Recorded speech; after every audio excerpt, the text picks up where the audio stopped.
Hello दोस्तों, आज मेरा छोटा भाई मेरे कमरे में सोने के लिए आ गया था। मैं पहले तो हैरान हुई कि अचानक से मेरे भाई को मेरे कमरे में सोने का जुनून क्यों चढ़ गया है। जब भी मैं उससे पूछती, वह यही कहता कि अकेले सोने में डर लगता है। मुझे अपने छोटे भाई पर बहुत प्यार आया, इसलिए मैंने उसे अपने साथ सुला लिया। वैसे भी वह अभी 13 साल का छोटा सा बच्चा है और मैं 24 साल की हूँ, तो मेरे लिए वह बहुत ही छोटा है। इसीलिए मुझे उसे अपने साथ सुलाने में कोई दिक्कत नहीं हुई। इस तरह वह लगभग रोज ही उस समय मेरे पास सोने के लिए आ जाता जब मैं सोने की तैयारी कर रही होती थी। शुरुआत में मैंने इस बात पर ज्यादा ध्यान नहीं दिया और अपने भाई को अपने पास सुलाती रही, लेकिन कुछ दिनों बाद मैंने उसके व्यवहार में कुछ अजीब बदलाव महसूस किए। मुझे ऐसा लगने लगा जैसे वह हर वक्त मुझे बहुत गौर से देखता है। न सिर्फ रात में बल्कि दिन में भी वह मेरे आसपास ही घूमने लगा था। जहाँ मैं जाती वह मेरे पीछे पीछे आ जाता। अगर मैं किचन में काम कर रही होती तो वह भी वहीं आकर बैठ जाता और तब तक बैठा रहता जब तक मैं किचन में काम कर रही होती। एक दिन मैंने उससे कहा,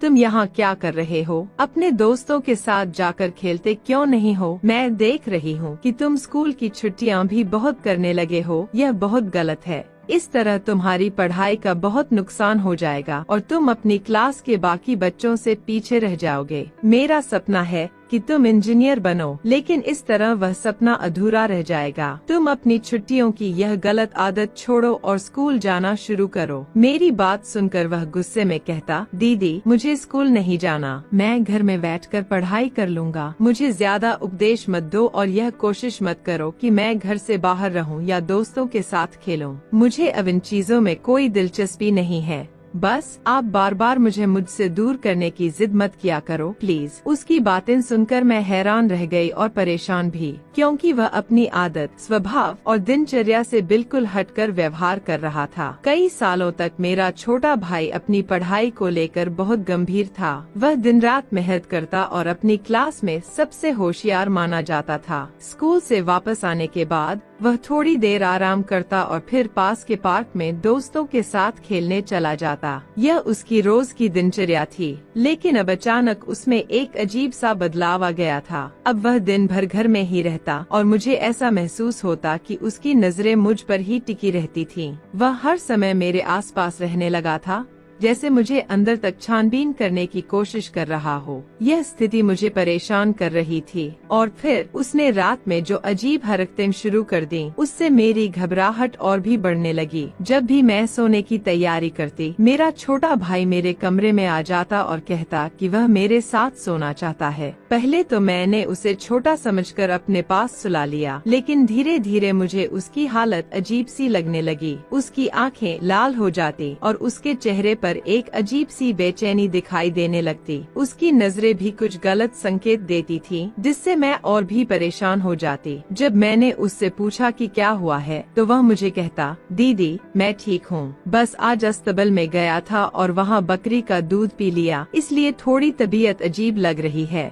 सुबह तक ठीक हो जाऊंगा। उसकी यह बात सुनकर मैं हैरान रह गई। मैंने उसे समझाया, तुम पागल हो गए हो, जब घर में गाय का दूध है तो बकरी का दूध क्यों पी रहे हो? लेकिन वह इसे बहुत हल्के में लेता और कहता, कुछ नहीं दीदी, दोस्तों के साथ मजाक में पी लिया, इसमें इतनी बड़ी बात नहीं है। मुझे यह सब बहुत अजीब लग रहा था। आखिर किस तरह के लड़कों के साथ उसने दोस्ती कर ली थी कि वह इस तरह की हरकतें करने लगा था। और अब वह बड़ा हो रहा था, इसलिए अगर मैं उसे किसी भी बात के लिए डांटती तो वह मुझसे नाराज होकर लड़ाई करने लगता था। यह सब देखकर मैं बेहद चिंतित और परेशान हो गई थी। मैंने अपने छोटे भाई से ज्यादा कुछ नहीं कहा था, लेकिन पिछले कुछ दिनों से उसका व्यवहार बहुत बदल गया था। फिर एक दिन जब मैं आधी रात को प्यास के कारण जागी, तो मैंने देखा कि मेरा छोटा भाई जाग रहा था और मुझे ही देख रहा था। उसका इस तरह घूरना मुझे बहुत परेशान कर गया। धीरे धीरे मैं उससे डरने लगी थी।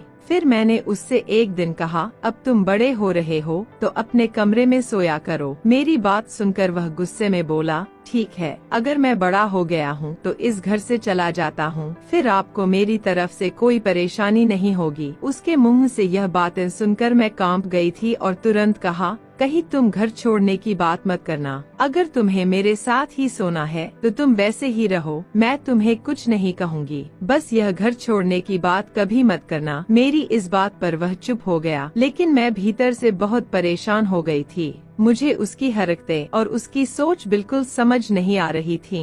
वह क्या सोचने लगा था और किन कामों में पड़ गया था, यह सब मेरे लिए एक पहेली बन गया था। उसकी ये हरकतें मुझे बहुत अजीब लगने लगी थीं। अब उसकी नजरें मुझे दिन में भी परेशान करने लगी थीं। जब मैं घर के काम कर रही होती तब भी मुझे ऐसा लगता कि उसकी नजरें मुझ पर ही गड़ी हुई हैं। वह मेरे पीछे पीछे ही रहता था। रात को सोते समय भी वह मेरे कमरे में आ जाता और कहता, मैं यहीं सोऊंगा। लेकिन उसकी हालत अब मुझे बहुत घबराहट में डालने लगी थी। अब मैं रातों को सो नहीं पाती थी क्योंकि वह जागता रहता था। मुझे समझ नहीं आता था कि अगर वह मेरे साथ सोना चाहता है तो उसे सो जाना चाहिए, लेकिन वह जागता रहता और मुझे घूरता रहता। उसकी इस हरकत से मैं बेहद परेशान हो गई थी। फिर एक रात जब मेरी 2 बार आँख खुली तो मैं हैरान रह गई। मेरा छोटा भाई जाग रहा था और मेरे बहुत करीब बैठा था। मैं बहुत घबरा गई थी और मेरे हाथ पैरों में पसीना आने लगा था। मेरा दम घुटने लगा था, सीने में दबाव महसूस हो रहा था और लाख कोशिशों के बावजूद मैं कुछ भी कर पाने में असमर्थ थी। न तो मैं अपने भाई से कुछ पूछने की हिम्मत जुटा पा रही थी कि वह जागते हुए क्या कर रहा है और वह मुझे घूरता क्यों रहता है। मैं पूरी तरह से घबराहट का शिकार हो चुकी थी और अपने भाई की वजह से मेरी भी नींद उड़ चुकी थी।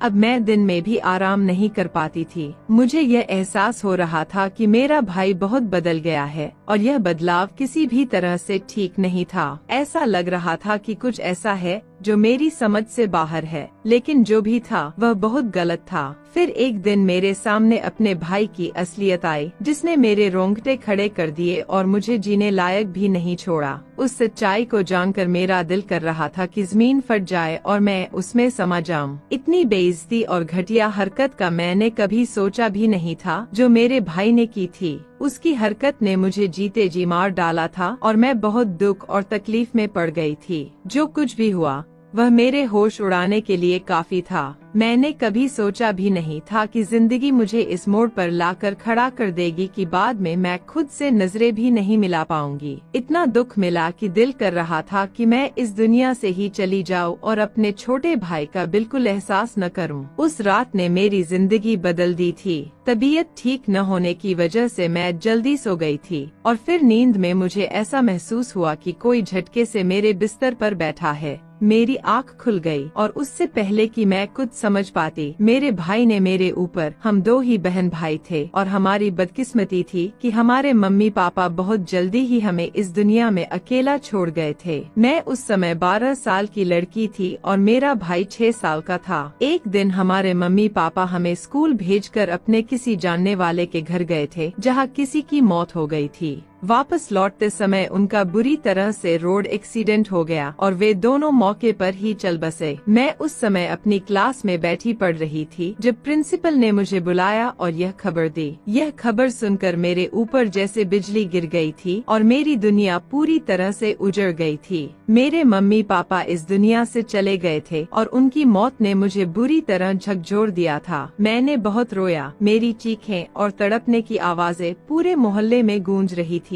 लेकिन मेरा छोटा भाई, जो मेरे मम्मी पापा का लाडला था, उनकी मौत से बेहद सदमे में चला गया था। वह इतना सहम गया था कि उसकी हालत बिगड़ने लगी थी। परिवार के सभी लोग जैसे तैसे उसे रुलाने में कामयाब हुए, लेकिन जब वह रोया तो ऐसा लगा जैसे मेरा दिल फटने वाला हो। मैं अपने सारे काम भूल गई थी क्योंकि मेरे भाई की उम्र ही क्या थी और उसे इतनी कम उम्र में माँ बाप की जुदाई सहनी पड़ रही थी। वह अभी तक मम्मी पापा के साथ ही सोता था और उनके बिना रहना उसके लिए बेहद कठिन हो गया था। उनकी मौत के बाद मेरे भाई की हालत बहुत खराब हो गई थी और उसे दौरे पड़ने लगे थे, जो कि बहुत खतरनाक था। मेरे चाचा ने उसे एक अच्छे डॉक्टर से चेकअप करवाया और उसे नींद की दवाइयाँ दिलवाना शुरू कर दिया। वह ज्यादातर समय बेहोश रहता था और उसे होश नहीं रहता था कि घर में क्या हो रहा है और क्या नहीं। हमारे घर में 2 पोर्शन थे, एक हमारा और एक चाचा का। चाचा के के 2 बेटे और एक बेटी थी। चाचा की बेटी के 2 बेटे थे, लेकिन बेटी नहीं थी, इसलिए चाचा मुझे बहुत प्यार करते थे और अपनी बेटी का सारा शौक मुझ पर ही पूरा करते थे।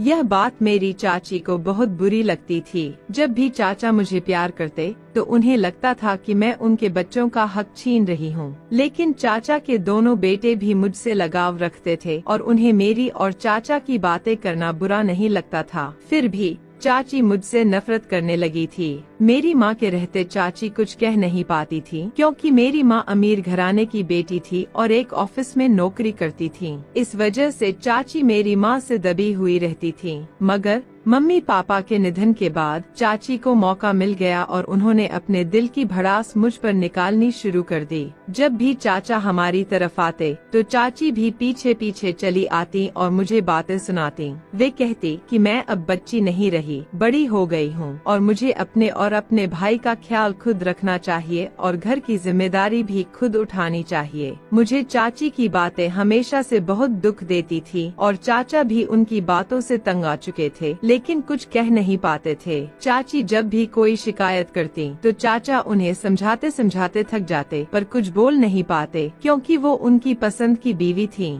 मैं अभी अपने मम्मी पापा की मौत के सदमे से उबर भी नहीं पाई थी कि चाची की कठोर बातें और उनके रवैये ने मुझे और भी ज्यादा तोड़ दिया। इससे मेरी परेशानी और बढ़ गई थी। मैं दिन रात रोती रहती और मम्मी पापा को याद करती कि उनकी जिंदगी में हम कितनी खुशी से जी रहे थे, लेकिन अब ऐसा लग रहा था जैसे हमारी दुनिया ही उलट गई हो और मुझे इस छोटी उम्र में ही जिंदगी की कड़वी सच्चाई का सामना करना पड़ रहा था। चाचा भी हमारी वजह से बहुत परेशान थे, क्योंकि वो हम दोनों बहन भाई से बहुत प्यार करते थे, लेकिन चाची की वजह से वो हमें समय नहीं दे पाते थे और यही बात उन्हें अंदर से कचोटती थी। हम दोनों बच्चे उम्र में छोटे थे, लेकिन हालात ने हमें अकेला कर दिया था। चाची की नफरत दिन ब दिन बढ़ती ही जा रही थी। फिर एक दिन चाचा ने एक समाधान निकाला और मेरा रिश्ता अपने छोटे बेटे के साथ तय कर दिया। जब चाची को ये पता चला तो उन्होंने बहुत हंगामा किया और चाचा से खूब लड़ाई की। उन्होंने मुझे भी खूब खरी खोटी सुनाई और कहा कि ये रिश्ता किसी भी हालत में नहीं होगा। जब चाचा ने उनकी बात नहीं मानी तो चाची रूठकर मायके चली गयीं। उनके जाने से चाचा का बहुत बुरा हाल हो गया था, क्योंकि वो अपनी बीवी से बहुत प्यार करते थे। चाची के मायके जाने से उनके दोनों बेटे भी बहुत परेशान हो गए थे, क्योंकि वे भी अपनी मां के बिना रहने के आदी नहीं थे। आखिरकार चाचा ने मजबूरी में चाची की बात मानने का फैसला किया। उन्होंने मेरे मामा को बुलाकर उनकी निगरानी में पूरा घर बेच दिया। हमारा हिस्सा मामा को दे दिया और अपना हिस्सा लेकर एक नया घर खरीद कर वहाँ शिफ्ट हो गए। मगर जाने से पहले चाचा ने एक ऐसा काम कर दिया था जिसकी चाची को खबर तक नहीं थी। यह काम चाचा की दिली इच्छा थी और वे इसे पूरा करके बेहद खुश थे। चाचा के गुजर जाने के बाद मामा ने हमारे लिए अपने इलाके में एक घर खरीदा और हमें वहाँ शिफ्ट करवा दिया। मामा लगभग रोज हमसे मिलने आते और हमारी हर जरूरत पूरी करते थे, लेकिन उन्होंने कभी हमें अपने घर नहीं बुलाया, क्योंकि जैसे चाची की सोच थी वैसे ही उनकी बीवी भी हमें अपने साथ रखने को तैयार नहीं थी। इतनी छोटी उम्र में ही मुझे और मेरे भाई को अलग रहना पड़ा। मैंने खुद को मजबूत बनाने की ठान ली थी ताकि मैं अपने भाई का ध्यान खुद रख सकूं और किसी की मदद की जरूरत न पड़े। मैं घर पर रहकर ही प्राइवेट पढ़ाई करने लगी और बीए की डिग्री हासिल की। इसके बाद मैंने अपनी पढ़ाई को अलविदा कहकर अपने भाई की देखभाल पर ध्यान देना शुरू किया। दबाव और तनाव के कारण मेरा भाई अपना बचपन खो चुका था। उसे बस माँ बाबा की कुछ बातें याद थी और वह धीरे धीरे सब भूलता जा रहा था। मैं भी चाहती थी कि वह सब भूल जाए ताकि उसके दिलो दिमाग में कोई तकलीफ न रहे। मैं नहीं चाहती थी कि उसे मम्मी पापा की मौत, चाचा की मजबूरी और चाची के रवैये की बातें याद रहें और वह दुखी हो। मैंने उसके दिमाग में यह बात बिठा दी थी कि मम्मी पापा उसे इंजीनियर बनाना चाहते थे। तब से वह अपनी पढ़ाई को लेकर बहुत गंभीर हो गया था, क्योंकि उसे इंजीनियर बनना था। हमारे पास पैसे की कोई कमी नहीं थी, क्योंकि मम्मी पापा की सरकारी नौकरी की पेंशन हमें मिलती थी। इसके अलावा पापा ने हमारे लिए मार्केट में 5 दुकानें खरीदी थीं, जो किराए पर थीं। इन सब से इतना पैसा आ जाता था कि हमारा घर आराम से चल रहा था और हम किसी के मोहताज नहीं थे। समय के साथ मामा ने भी हमारे पास आना कम कर दिया था, लेकिन अब मुझे अकेले घर चलाने की आदत हो चुकी थी और किसी के ना होने से मुझे कोई फर्क नहीं पड़ता था। हाँ, मगर अपनों के होते हुए भी अकेले रहना मुझे दुखी कर देता था। समय का काम है गुजर जाना, और वह गुजरता जा रहा था। धीरे धीरे मुझे हर काम की आदत हो गई थी और कभी किसी चीज का मसला नहीं हुआ। मैंने अपना पूरा ध्यान अपने छोटे भाई पर लगा दिया था, पर कुछ समय से वो बहुत बदल गया था। पहले उसे पढ़ाई का बहुत शौक था, लेकिन अब वो पढ़ाई से कतराने लगा था। यहाँ तक कि उसने अपने दोस्तों के साथ खेलना भी छोड़ दिया था। जब मैंने उससे पूछने की कोशिश की तो उसने मुझसे बदतमीजी से बात की और कहा कि वो अपनी मर्जी से जीना चाहता है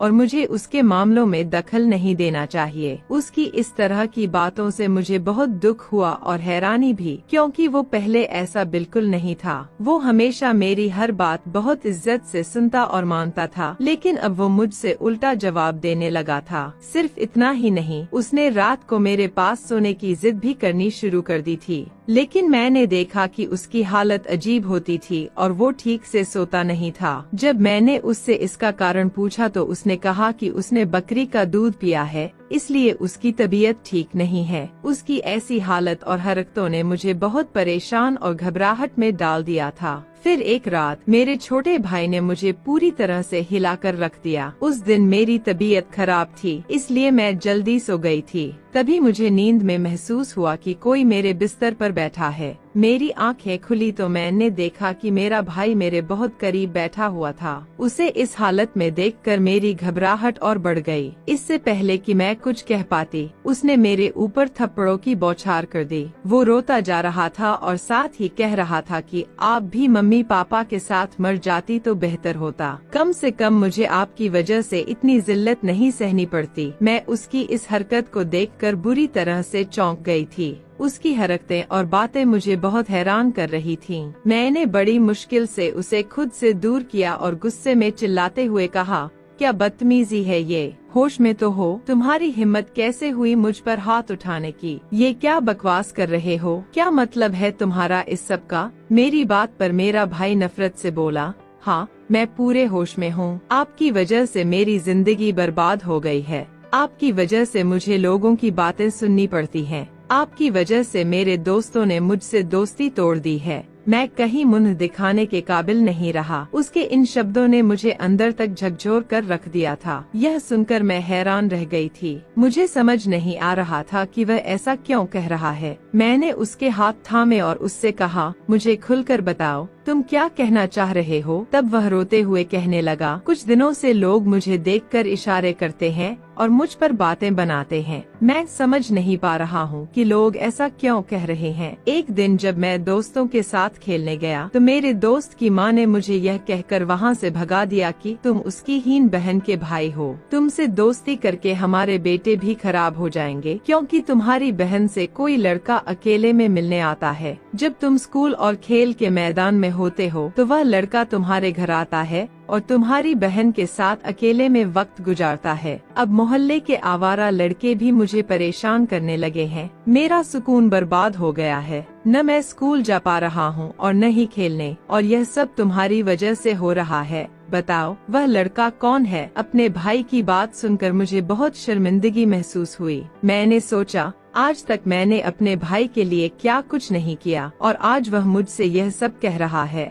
फिर भी मैंने उसे कुछ नहीं कहा। पहली बार मैंने चाचा और मामा को फोन मिलाया और उन्हें सारी हकीकत बताई। चाचा और मामा की बात सुनकर मेरा भाई हैरान रह गया। वह हमारे कुछ रिश्तेदारों के बारे में नहीं जानता था, क्योंकि वे कुछ समय से बाहर जा चुके थे और चाचा चाची की वजह से हमारे घर नहीं आते थे। फिर मेरे चाचा ने मेरे भाई से बात की और कहा, वह लड़का मेरा बेटा है और तुम्हारी बहन का पति है। अलग घर में जाने से पहले मैंने उसकी शादी करवा दी थी और उसे यह जिम्मेदारी दी थी कि वह तुम दोनों का ध्यान रखे और तुम्हारे पास आता जाता रहे। तुम्हें इसलिए पता नहीं चला क्योंकि मम्मी पापा की मौत के बाद तुम्हारी हालत खराब थी और तुम्हें सुकून देने के लिए दवाई दी जा रही थी। इस वजह से तुम सब कुछ भूल चुके थे। तुम्हारी बहन चाहती थी कि जब तक तुम्हारा पढ़ाई जब तक चल रहा है तब तक तुम्हें इस बारे में कुछ न बताया जाए, इसलिए तुम इन सब से अनजान थे। अब अपनी दीदी से माफी मांगो जिसने तुम्हारी खातिर अपने आप को भुला दिया और शादी का नाम भी नहीं लिया ताकि तुम पढ़ाई पूरी कर सको।